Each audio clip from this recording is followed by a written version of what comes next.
São 20 horas e 5 minutos, né, Jorge? Seja bem-vindo e pode ficar à vontade aí, que agora é contigo. Muito bem. Boa noite, então. Boa noite para todo mundo. É sempre uma alegria, né, poder juntar o pessoal que quer discutir um tema como esse numa segunda-feira à noite, né? Certamente trabalhou o dia inteiro e ainda, né, consegue um pouco de tempo e de vontade para a gente conversar um pouco sobre isso. Eu vou tentar não ser chato, porque essas coisas em geral são coisas chatas, né? A pessoa falando sobre coisas mais sociais. Então, eu vou primeiro, Mariane, sugerir aqui para nós, nessa ideia, né, talvez de encontros mais sistemáticos que vocês estavam pensando. Outro dia a gente conversou um pouco sobre isso. Eu fiz aqui uma pequena proposta, não vou apresentar para vocês, mas eu vou fazer aqui a sugestão como uma coisa a ser conversada entre nós, que a gente fizesse dois encontros, desse encontro literalmente de uma hora, sobre um elemento de fundo, acho que a gente precisa conversar, como eu falei da outra vez, né, que a gente precisa se entender sobre algumas coisas, que eu diria assim, fundamenta um pouco a ideia da participação social, do controle social, a ideia dos conselhos, que é o conceito de democracia. Acho que é importante a gente conversar sobre isso, porque isso está muito por aí circulando nos nossos círculos, família, amigo, vizinho, enfim. E é importante que a gente entenda um pouco, ou seja, saiba o que está em jogo, eu diria, quando a gente conversa sobre isso. Partindo do princípio de que não há controle social, participação social sem democracia. Esse para mim, é o ponto de partida. Mas a gente precisa saber o que ele está falando, se eu falando de democracia.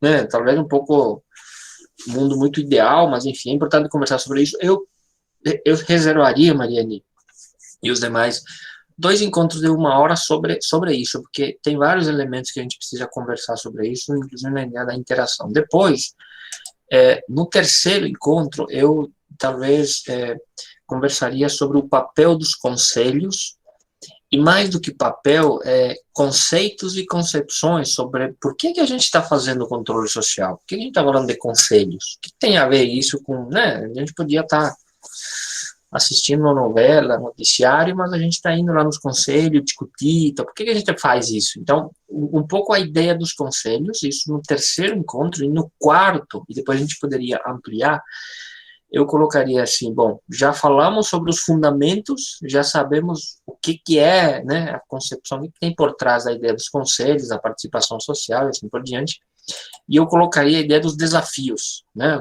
o que nós temos de desafios contemporâneos no século XXI, a partir da experiência participativa brasileira, porque isso aqui que a gente está falando aqui não se faz em praticamente nenhum outro lugar do mundo, né, se faz aqui no Brasil.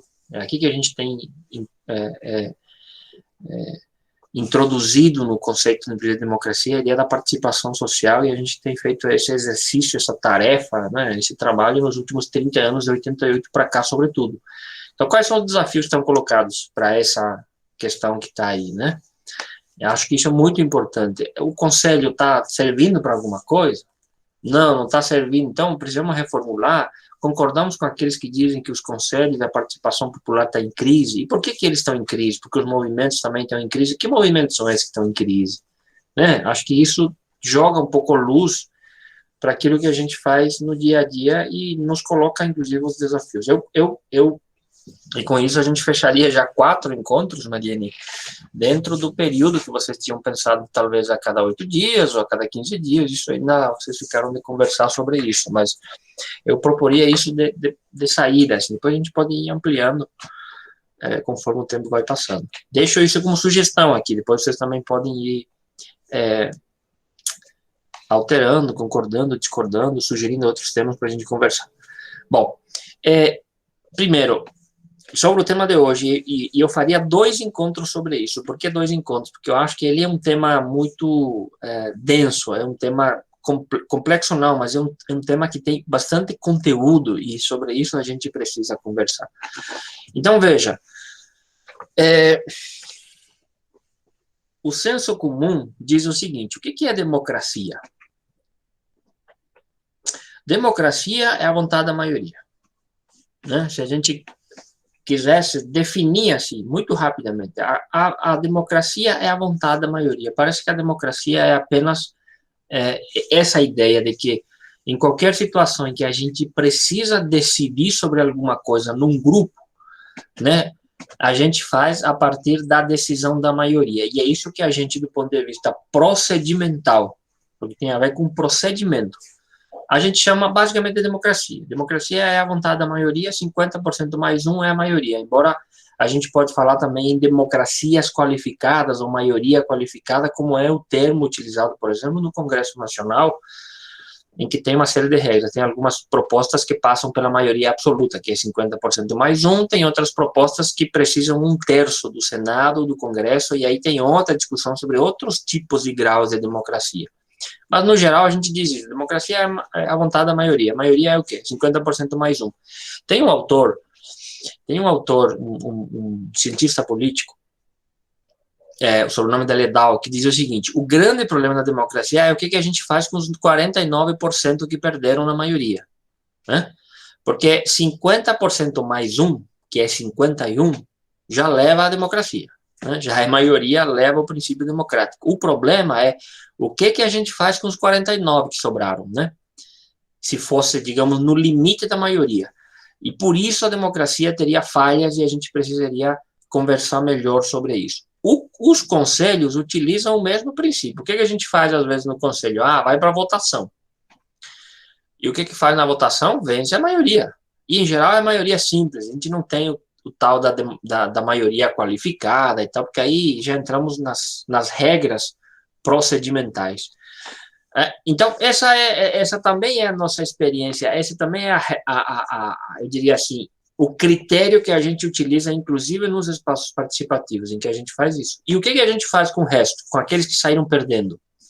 Bom, diz alguns teóricos o seguinte: olha, esses que saíram perdendo têm uma chance na próxima eleição, no próximo debate, na próxima discussão, eles podem ter a maioria, né? Por isso que a democracia é o melhor sistema, porque os que hoje são minoria, amanhã podem ser maioria.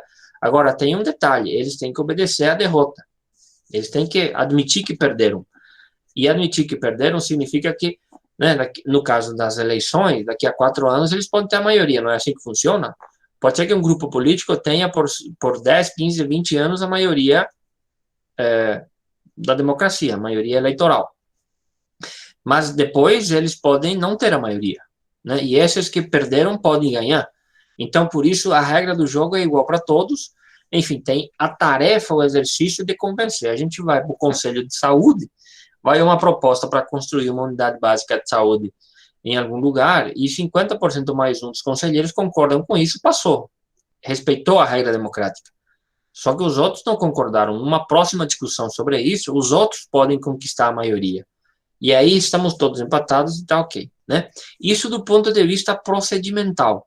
Vejam, dizia Aristóteles, um filósofo grego, de que a melhor forma, a forma mais justa de fazer política é a partir da democracia. A segunda, porque é a maioria, a segunda forma mais justa de fazer democracia, a segunda forma de fazer justiça é pelo sorteio, não pela democracia. Depois que a democracia passou, o sorteio seria a forma mais justa de resolver coisas. Então, por exemplo, tem 3 lugares para fazer a unidade básica de saúde. Não tem maioria, dirá Aristóteles. Vamos para o sorteio, né? Vamos fazer o sorteio para ver em qual dessas unidades. Porque no sorteio não tem critérios, é literalmente sorte, e essa obedeceria uma das regras da justiça para poder decidir e definir sobre isso. Então, veja, essas são coisas que a gente enculturou ao longo da história democrática brasileira, porque é assim que, via de regra, funcionam as coisas. A pergunta é essa parte procedimental da democracia, ela é suficiente? E eu vou dizer mais. Eu estou usando um exemplo muito simples para poder conversar sobre isso. No campo da teoria política, né, que a gente tem pouca familiaridade em geral, porque a gente, enfim, entra no círculo, entra na onda, tem duas concepções de democracia, basicamente. Não vou entrar nos detalhes, porque tem diferenças entre essas duas concepções. É o que na academia, ou na literatura, como se diz, a gente chama de institucionalistas, certo? E culturalistas. São duas concepções, eu vou tentar explicar aqui o que significa cada uma delas, certo? O que dizem os institucionalistas, né, teóricos da democracia, que dizem que o principal elemento da democracia são as instituições. Eu acho fantástico essa leitura, porque ela é muito oportuna no momento que a gente vive no Brasil, certo? Quem são as que fazem a democracia funcionar? São as instituições. Elas são importantes. E as instituições, elas devem obedecer certas regras democráticas, certo? Obedecendo certas regras, a gente tem, num determinado país, o que chamamos de democracia, certo? As instituições funcionando de forma, né, autônoma e permanente, a gente pode dizer que esse país tem democracia. Vamos para os exemplos que sempre ajudam, né? Nós temos, quais são as regras de jogo na democracia? Eleições permanentes, certo? Se um determinado país tem eleições permanentes, periódicas, significa que ele está vivendo a democracia, ele vive na democracia. Mais do que isso, se essas regras democráticas, esses processos eleitorais, elas acontecem, e acontecem, eu diria, respeitando as suas determinadas regras, a gente tem democracias mais consolidadas. Por exemplo, vou usar um exemplo bem concreto. Dizem esses teóricos, quando você tem uma eleição e ninguém contesta o resultado eleitoral, certo? Significa que a gente tem instituições consolidadas, certo? Então, quanto mais as instituições democráticas elas são consolidadas, a qualidade da democracia é melhor. Isso é uma coisa fantástica hoje em dia, porque vamos usar o exemplo do voto impresso, certo? Vocês não têm noção, não têm ideia do que isso significa para a democracia brasileira do ponto de vista do debate público. Parece uma coisa simples e, aliás, parece, diríamos aqui no Rio Grande do Sul, parece uma discussão de Grenal, ou é gremista ou é colorado, né? Essa é a qualidade do debate tão, assim, superficial que a gente tem, por exemplo, sobre o tema do voto impresso. Ou você é a favor ou você é contra, né? E nessa história de a favor ou contra, ou você é bolsonarista ou você é do PT ou da esquerda. Então, né, é tão superficial, eu diria assim, tão superficial esse debate, que a gente acaba, eu diria assim, perdendo completamente a profundidade dessa discussão. Gente, isso aqui é uma coisa fundamental para a democracia, certo? Então, voltando a esses princípios das regras democráticas, quando um país respeita as suas regras democráticas, as regras funcionam, as instituições funcionam de forma livre, com uma certa liberdade, e aí eu vou dizer, tem os poderes funcionando com uma certa liberdade, o Supremo funciona, o Congresso funciona, o Poder Executivo funciona, os tribunais funcionam, né? O Tribunal Eleitoral, que dita as regras do processo eleitoral funcionando, né? Os resultados eleitorais sendo respeitados, porque, veja, em vários lugares do mundo, os outros não respeitam resultados eleitorais. Nem sempre o candidato que ganha a eleição assume. Não é assim? A gente tem experiências, inclusive aqui no Brasil já tivemos experiências assim. Essas democracias, que alguns chamam de democracias falidas, essas democracias em que elas não estão ainda consolidadas, isso é muito comum, né? Um grupo político não aceita que o outro ganhe a eleição e não entrega o poder, certo? Vamos usar alguns exemplos meio vamos usar alguns exemplos de como você destrói a democracia. Vocês viram que o Donald Trump não estava no post do John Biden na última eleição americana. Isso para nós parece uma coisa assim, tem nada a ver, gente, e isso não é, isso tem um impacto assim estrutural na democracia. Isso significa que alguém não reconheceu o resultado eleitoral. Isso fragiliza imensamente a democracia. Imensamente a democracia. Quando um presidente que está saindo diz que não vai entregar para o outro o negócio lá, como é que chama aquele negócio lá da presidência, isso significa que as elites políticas, elas se desentenderam sobre o processo democrático. E isso pode ser muito ruim, certo? Porque as elites e as lideranças políticas, eles têm seus seguidores, as pessoas a utilizam como exemplo, as pessoas a seguem, certo? E na medida em que essas lideranças, elas não respeitam certas regras democráticas, os seus seguidores também não respeitarão. Saiu, e aí a gente pode utilizar como exemplo, e aí alguém, inclusive, pode não gostar, por isso que eu disse outro dia que a gente precisa conversar aqui. Saiu uma pesquisa recentemente, de 3 universidades federais, fizeram o seguinte: qual é o impacto do discurso do antidistanciamento social do presidente da República do ponto de vista prático, certo? E aí, o que eles fizeram? Eles cruzaram a seguinte informação de número de casos de Covid-19 nos municípios onde o Bolsonaro teve maior votação nas eleições gerais do ano passado. E é impressionante a relação.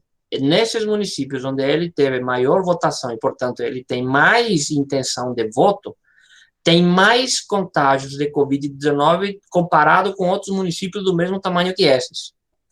Qual é o resultado disso? É que as pessoas seguem suas lideranças. Por isso que é muito importante quando uma liderança, seja de esquerda, direita ou o que for, se ele diz, esse aqui é A, muita gente vai dizer que isso é aos seus seguidores. Eles são exemplos, eles têm que ser seguidos. Se ele diz, eu não respeito o resultado eleitoral, os seus seguidores vão fazer a mesma coisa, eles vão reproduzir essa discussão e esse debate. Por isso, que a gente, para a democracia, é muito importante que as suas elites políticas, e o que são elites políticas? As nossas lideranças políticas, de todas as forças políticas que for, de direita, esquerda, centro, o que for, eles precisam ter um grau de compreensão sobre a democracia e sobre as regras democráticas, porque isso vai fazer com que a gente construa, no processo, né, de amadurecimento da democracia, instituições fortes e consolidadas. Eu vou citar para vocês 2 exemplos que parecem um tanto, assim, a gente não leva muito a sério, mas ele é muito ruim para a democracia, certo? Muito ruim. E eu acho, por exemplo, que o momento que a gente vive hoje é resultado desse processo todo. Em 2000, quando é que a Dilma foi reeleita? Que ano foi? Agora eu não lembro mais, 2013? Não, 2013 tinha as mobilizações já. Enfim, quando a Dilma foi reeleita e ganhou do Aécio, vocês lembram aquele episódio? Agora eu não lembro o ano que foi esse, 2014. 2014, exatamente. Veja, o que aconteceu quando a Dilma ganhou o segundo turno das eleições, foi reeleita? O Aécio Neves fez um desserviço para a democracia brasileira e para as instituições democráticas, que eu diria assim, mesmo que hoje ele tenha reparado isso, e o próprio PSDB reparou isso recentemente, dizendo que não houve fraude, mas o PSDB e o Aécio Neves disse que houve fraude nas eleições e que eles queriam a recontagem dos votos. Veja, não estou dizendo que isso não é viável, não é possível fazer, mas uma elite política, uma liderança política, né, que levou quase 45 milhões de eleitores votando por ele, e, portanto, a seguem, consideram ele uma pessoa séria, com capacidade para governar um país, ele não pode, depois de uma eleição, sair e colocar em dúvida uma das regras da democracia, porque isso vai fragilizar a nossa democracia. Certo? Por isso muita gente hoje, por exemplo, eu li recentemente um texto também sobre a democracia americana, dizendo o seguinte: o quanto o Trump destruiu as instituições democráticas americanas, isso só vai aparecer daqui a alguns anos nos processos eleitorais, e não só eleitorais, mas no fortalecimento das instituições, né? Você diz, não, mas então quer dizer que a gente sempre tem que confiar. Não significa que a gente nunca pode desconfiar, mas o debate e o discurso sobre como a gente pode melhorar os processos da democracia, ela tem que ser com a capacidade que as nossas elites têm que estar à altura desse processo. Esse é o primeiro, certo? O Aécio não poderia ter dito, não, eles poderiam ter solicitado outro tipo de informação, outro tipo de coisa, se havia algum grau de desconfiança, mas você não pode sair dizendo que o resultado não é isso. Parece uma coisa simples, não é. Isso é uma coisa estrutural para as democracias. A gente vinha num processo de consolidação das instituições democráticas, e eu acho que de lá para cá a gente acabou desconstruindo isso tudo.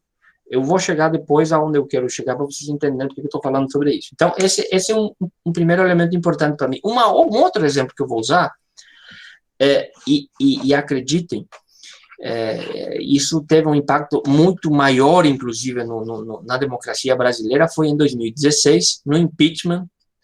Veja que a Dilma sempre foi a figura central nessa história toda, seja para sua reeleição, quanto para a sua destituição.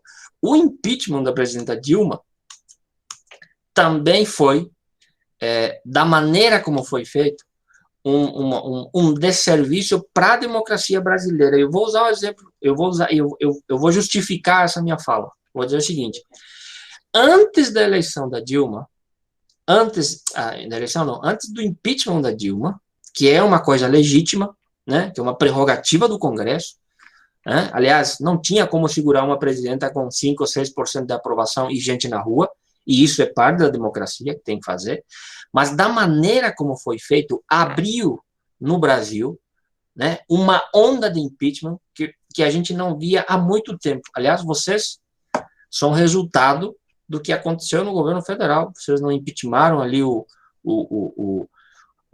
governador de Santa Catarina, não foi impeachmentado. O governador do Rio de Janeiro não foi impeachmentado.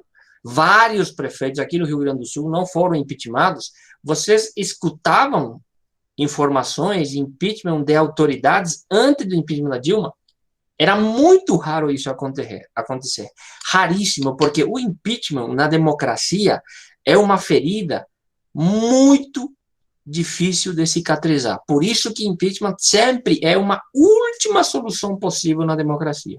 Você só faz isso se não há mais o que fazer, porque as consequências para as instituições democráticas, ela é muito dolorosa, certo? Então, por exemplo, a gente vai ter uma onda de impeachment de prefeitos e governadores logo depois disso, e a gente continua com isso, a gente fragilizou tanto que qualquer coisa hoje é para impeachment. O executivo que não tem maioria no parlamento não era necessariamente sinônimo de impeachment. Hoje ele tem que se cuidar porque ele vai ser impeachment por qualquer razão que seja, né? Veja o seguinte, veja o ambiente. Eu sempre digo o seguinte, tem o pessoal que defende o impeachment do Bolsonaro. Eu não sou a favor disso porque a ferida que isso cria na democracia e o hábito que cria, isso leva muito tempo para a gente poder fortalecer de novo as instituições.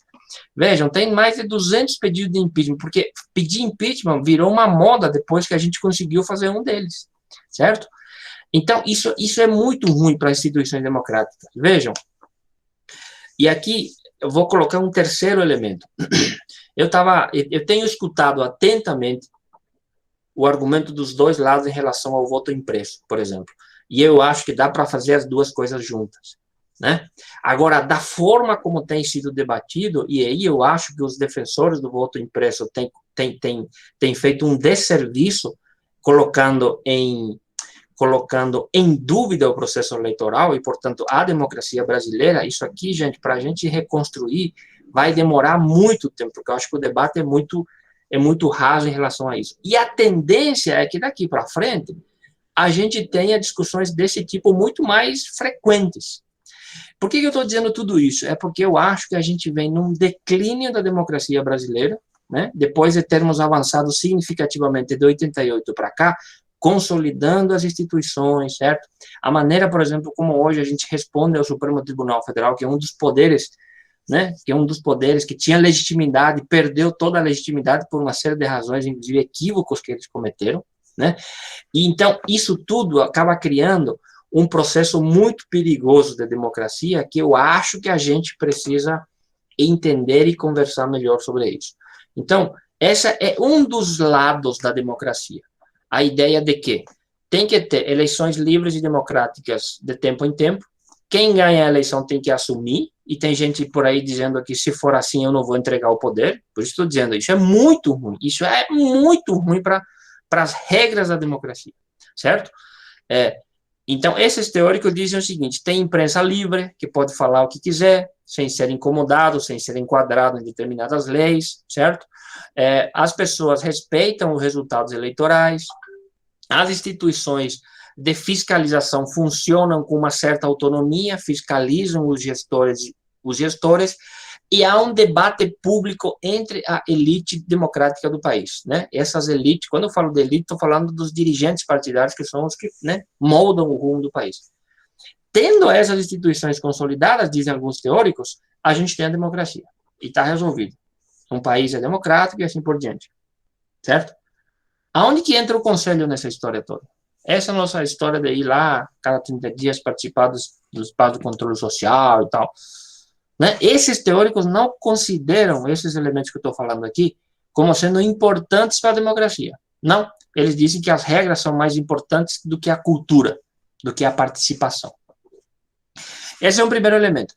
Tem os outros que dizem o seguinte: não, as instituições democráticas, elas são absolutamente importantes, mas não são suficientes para a democracia consolidar. O que é consolidar? Chegar a um patamar em que a gente nunca mais vai voltar atrás.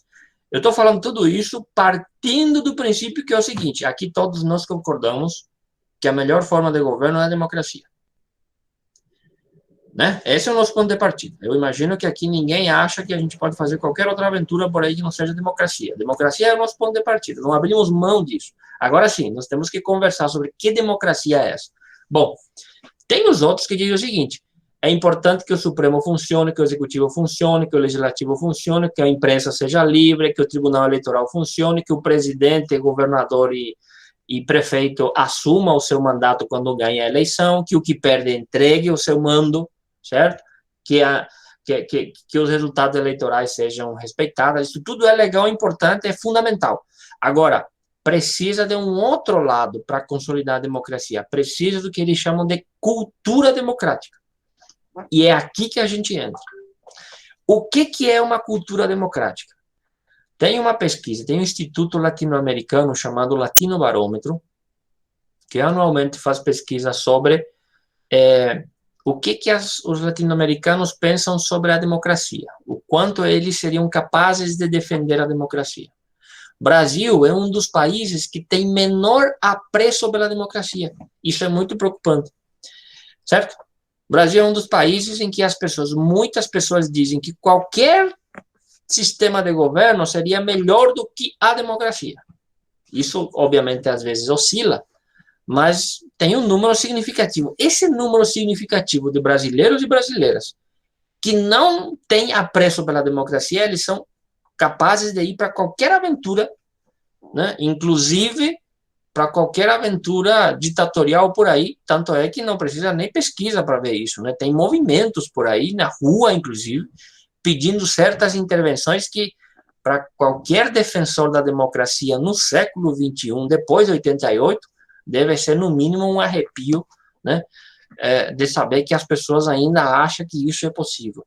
Então, veja, a gente precisa construir culturas democráticas. E o que significa isso? O que é uma cultura democrática?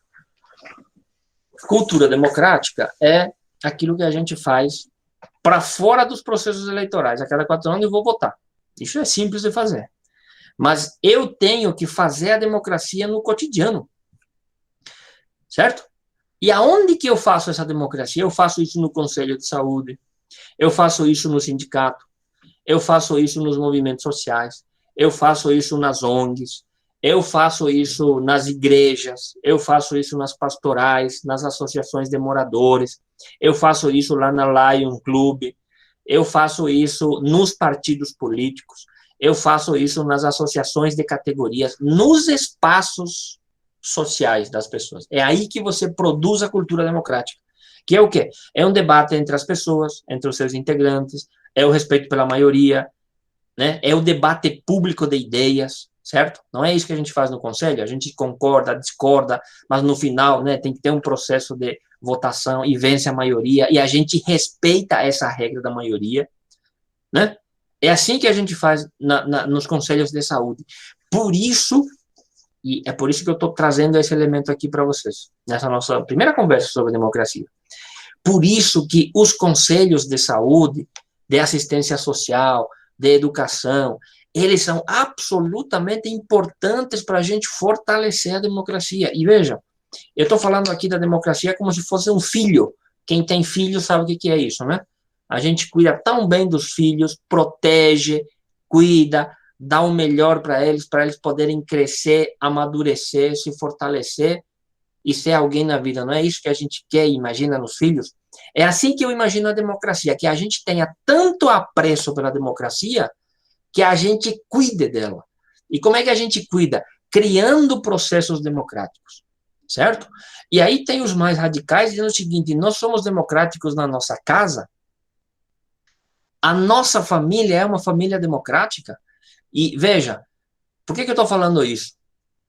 Isso é muito importante, porque em geral as famílias são absolutamente autoritárias. Em geral, nós somos absolutamente autoritários na família e confundimos muito frequentemente, né, a figura dos pais com a figura do ditador, né? A figura de quem tem que dar ordem e que tem que ser a referência, com uma incapacidade gigantesca, imensa para o diálogo. Porque, veja, a democracia, pela sua natureza, é o espaço do diálogo. Pressupõe diálogo. Somos democráticos na família? Nós somos aquele que impõe e que acha que é o que eu digo é o que vale, porque eu sou o chefe da família e assim se resolve? Acreditem, se nós temos esse comportamento na família, teremos o mesmo comportamento no conselho. E veja, eu canso de ver conselheiros absolutamente autoritários. Eu canso de ver presidentes de conselho, coordenadores de mesa que são autoritários, literalmente autoritários, assim como a gente tem prefeitos, governadores, presidentes, deputados, senadores que também são autoritários, têm uma dificuldade imensa para construir uma cultura de diálogo e de construção da democracia. Então, veja, por isso que esses espaços são fundamentais. Eu, às vezes, acho que eu não sou, como é que eu vou dizer? Acho que me falta capacidade para expressar para as pessoas o quanto essas instituições elas são fundamentais. Eu me encanto, e literalmente é isso, eu posso ter 50 milhões de críticas à Igreja Católica, Mariane, mas eu me encanto como a Igreja Católica, que é o que eu conheço, e as outras também, certamente, mas em particular a Igreja Católica, o quanto a Igreja contribuiu para a gente consolidar a democracia no Brasil, com as pastorais, com os movimentos, né, com a formação que faz, com os processos, com as romarias, né, tudo isso é um processo cultural de construção da democracia. Bom, se é isso que a gente acha, se a gente acha que a democracia também envolve um aspecto cultural em que a gente vai construindo e perpassa por esses espaços onde a gente circula, eu não posso ser favorável, por exemplo, à ideia de uma reforma trabalhista que acabe com os sindicatos, porque eu odeio sindicatos, certo? O sindicato pode ter 50 mil problemas, mas eles são fundamentais para a categoria trabalhista, eles são fundamentais para a construção da democracia. E aqui eu vou dar um exemplo para vocês. Países democráticos, quanto mais democracia, mais desenvolvidos são. Quanto mais democráticos eles são, mais desenvolvidos. E eu vou citar um exemplo, uma pesquisa que foi feita há muito tempo atrás, que comprova isso, de um cientista político chamado Putnam. Putnam é um italiano que foi fazer a seguinte pesquisa na Itália. Ele fez o seguinte, tem duas regiões na Itália, quem vem da Itália vai saber, tem duas regiões da Itália. Uma das regiões da Itália, até hoje, é a região mais desenvolvida, outra é uma região mais pobre da Itália. São duas regiões bem diferentes. Ele foi querer entender por que essa diferença de desenvolvimento, estou falando econômico, inclusive. E ele foi descobrir que o lado mais desenvolvido da Itália foi o lado em que, lá no século XVIII, no início da Revolução Industrial, as pessoas se organizavam, funcionários das empresas, começaram a se organizar, inicialmente em associações, para poderem, por exemplo, enterrar e fazer o que a gente conhece hoje como vaquinha, enterrar o corpo das pessoas que morriam nas fábricas, certo? Enterrar o corpo das pessoas que morriam na fábrica, porque eles precisavam comprar o caixão. Então, eles faziam associações de trabalhadores que arrecadavam dinheiro para poder comprar caixão dos trabalhadores que morriam nas fábricas, para poder enterrá-los, pelo menos, de forma digna. Essa experiência organizativa dos trabalhadores, anos depois, vai virar cooperativas, certo? A experiência de cooperativa italiana é fantástica, que depois, muitos anos depois, como consequência dessas cooperativas organizadas, vai virar os sindicatos dos trabalhadores. Então, veja, tem um processo de organização de classe que construiu uma ideia de uma democracia participativa forte numa das regiões da Itália. No entanto, na outra região, sempre prevaleceram monarquias autoritárias que nunca deixaram ninguém se organizar e foram eles que sempre mandaram. A consequência disso é que aquela região é mais pobre e a outra foi muito mais desenvolvida do ponto de vista industrial e econômico, inclusive. E por isso a conclusão é de que quanto mais a gente fortalece a democracia, tanto no seu aspecto institucional, quanto no seu aspecto cultural, certo?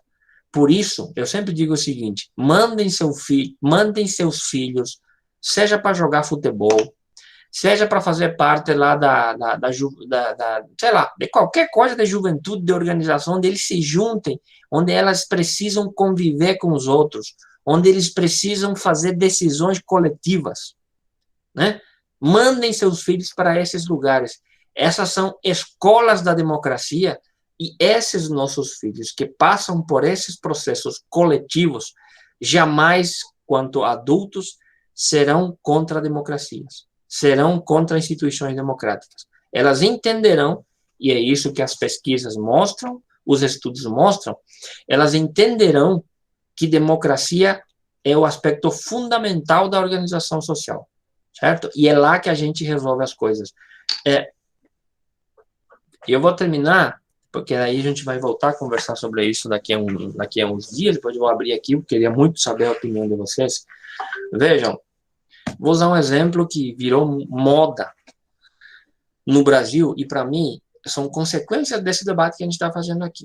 A expressão cidadão do bem.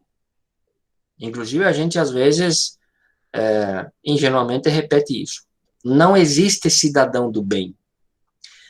E não existe cidadão do mal. Certo? Não existe essa diferenciação, essa dicotomia. Ítalo Calvino, um autor da literatura cubana, escreveu um livro chamado O Visconde Partido ao Meio. Se um dia vocês puderem ler, é um livro fininho, vocês podem encontrar na internet.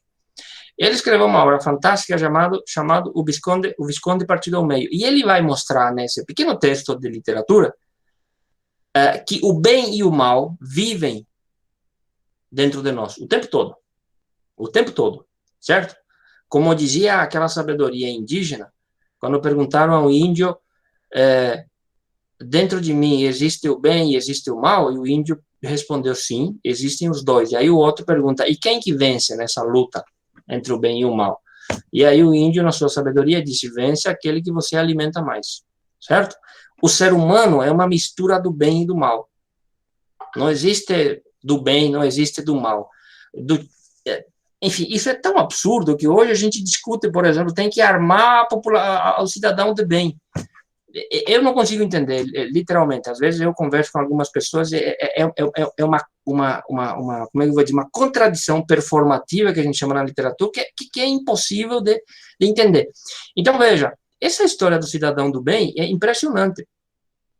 O quanto a gente cultua, por exemplo, a ideia de resolver os problemas sociais fora da institucionalidade. Certo? A gente insiste e a gente, inclusive, fica torcendo para resolver os problemas da sociedade fora das suas regras. Certo? E eu vou usar um exemplo para dizer isso. E isso é consequência dessa nossa destruição dos princípios da democracia. E que nós, como lideranças, como conselheiros, não podemos cair nessa armadilha, porque isso não leva para a civilização, isso leva para a barbárie. Nós já conhecemos isso na história.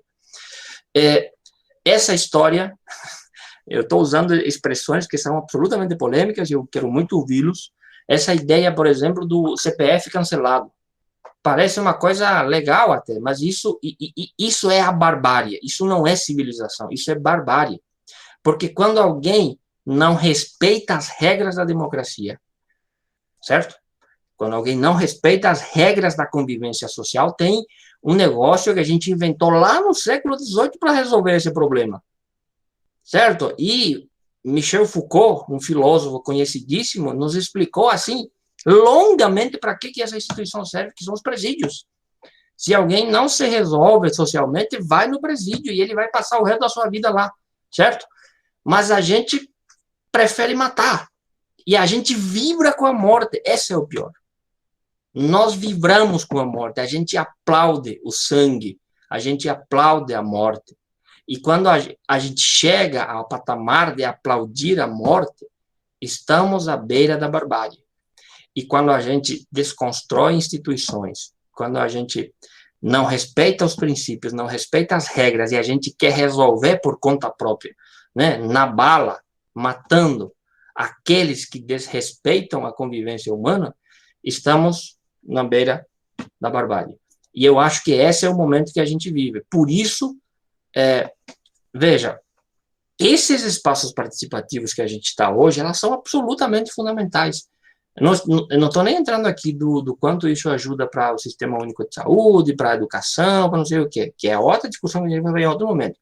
Eu estou falando do fundamento, da fundamentação dos nossos espaços participativos a partir do conceito de democracia. Eu não vejo, e não tem nenhuma outra experiência no mundo, né, que mostre algum processo de consolidação da civilização humana que não seja pelo processo democrático. As nações mais desenvolvidas, as que mais respeitam suas regras, as que melhor convivem socialmente, são aquelas, todas elas são democráticas. Nenhuma nação que não seja democrática, e por isso é inadmissível que a gente não respeite a democracia. Nenhuma nação que não seja democrática é uma nação desenvolvida e é uma nação livre, porque democracia e liberdade, elas andam juntos, e nós temos um papel absolutamente importante, central, nessa construção.